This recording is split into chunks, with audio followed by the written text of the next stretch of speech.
ஊறுகாய் பொடிக்கு மொத்தமாக நான் அரைச்சி வச்சிருவேன். தனி மிளகாத்தூள் 1 கப், கடுகு வறுத்து பொடிச்சது 1 கப், பெருங்காயம் 1 டீஸ்பூன், வெந்தய பவுடர் 1 டீஸ்பூன், மிளகாத்தூள் இஷ்டப்பட்டவங்க போட்டுக்கலாம், அதுவும் 1 டீஸ்பூன், உப்பு தேவையான அளவு.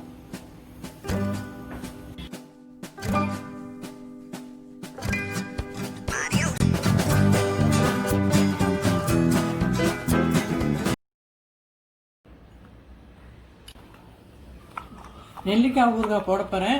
இந்த மாதிரி ஆவியில கொஞ்ச நேரம் ஒரு 5 நிமிஷம் இல்லாட்டி 7 நிமிஷம் இந்த மாதிரி வேக வச்சா இந்த மாதிரி விரிஞ்சு வந்துடும். விரிஞ்சு வந்ததை இப்படி கொட்டையெல்லாம் எடுத்துட்டு ஒரு பவுல்ல போட்டு நம்ம கலந்து வச்ச ஊறுகாய் பொடி, நல்லெண்ணெய், அவ்வளவுதான்.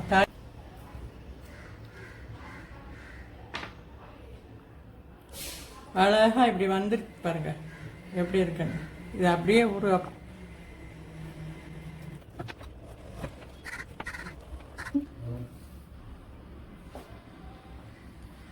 நெல்லிக்காய் ஒரு விசில் வர வரைக்கும் வேக வச்சு இந்த மாதிரி விரிச்சு வச்சதை உடச்சி வச்சிருக்கேன். அதுக்கு தேவையான கலந்த ஊறுகாய் பொடி, அதாவது கடுகு, வெந்தயம், பெருங்காயம், மிளகாத்தூள் இதெல்லாம் சேர்ந்து அரைச்ச ஒரு பொடி. அதுக்கு நமக்கு தேவையான அளவு விட்டுட்டு நல்லெண்ணெய் காய்ச்சி வச்சிருக்கேன். அதையும் தூக்கி ஒரு பெரட்டிட வேண்டியதான். சூப்பராக இருக்கும். இதில் மட்டும்தான் உப்பு போடணும். உப்பு போடுறேன் கொஞ்சம்.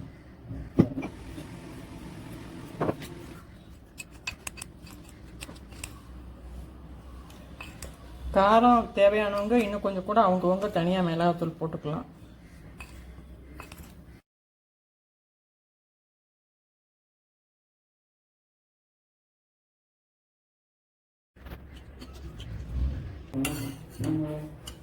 இந்த காய்ச்சின நல்லெண்ணெய் அந்த ஊறுகாயில் போட்டு அப்படியே 2 கலர் அவங்கவுங்களுக்கு நிறைய எண்ணெய் வேணும்னாலும் போட்டுக்கலாம். நான் ஒரு 2 பெரிய புளிக்கரண்டி, ஆனால் 6 கரண்டியாக ஊற்றுறேன். 4 இது 2 புளிய, அவ்வளோதான்.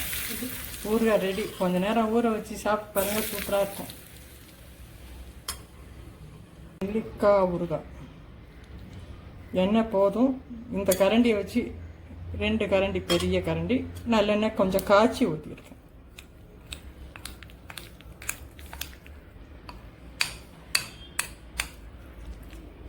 காரம் தேவைப்பட்டவங்க இன்னும் கொஞ்சம் போட்டுக்கலாம். மோர் சாத்துக்கு, தயிர் சாத்துக்கு தொட்டு சாப்பிட சூப்பராக இருக்கும்.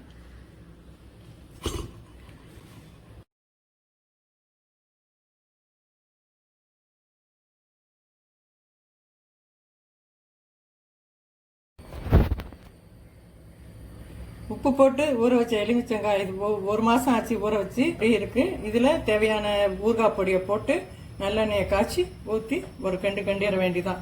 நல்லா இருக்கும். தனி எலுமிச்சங்காயம் அப்படியே வச்சுக்கிட்டு அப்பப்போ கலந்துக்கலாம். இதை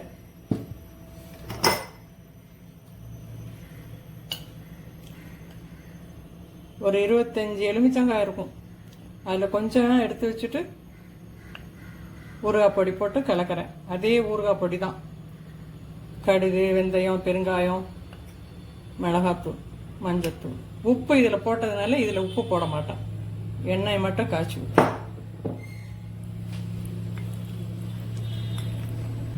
காய்ச்சின எண்ணெய் தான் அப்படியே ஊற்றி அப்படியே ஊறட்டும். ஊறினப்புறம் சாப்பிடலாம். எண்ணெய் நல்லா இருக்கும். நிறைய எண்ணெய் விடலை. ஊறுகாய்க்கு கொஞ்சமாக தான் விட்டுருக்கேன். தேவைப்பட்டவங்க அப்பப்போ ஊற்றிக்கலாம். எண்ணெயை காய்ச்சி ரொம்ப நாளைக்கு இருக்கும். இது கெடவே கெடாது. 1 வருஷம் ஆனாலும் கெடாது. காயாம இருக்கிறதுக்கு அப்பப்போ எண்ணெய் ஊற்றிக்கலாம்.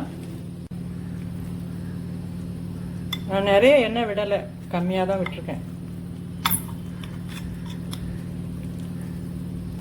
நீங்களும் இது மாதிரி செஞ்சு சாப்பிட்டு